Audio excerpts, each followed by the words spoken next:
Hey guys, this is Northville Tech. In this video, we're going to learn how to sign up for Lane Bryant. If you don't have a Lane Bryant account, we will put a link in the description below for you to sign up. Once you click on the link, you will be directed to this page. Here, you will see a profile icon at the upper right part. Click on the profile icon.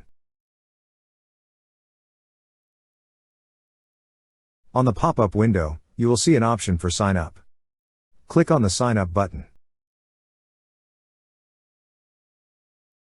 Now, enter all the required information such as your first name, last name, email address, and phone number. Then select your birthday. To select, click on the drop-down arrow beside month and day. After that, create a password. Lastly, click on Create Account. That's how you sign up for Lane Bryant. Thank you so much guys for watching, and if you have not yet subscribed to our YouTube channel, please subscribe to our YouTube channel as we create tech videos almost every day.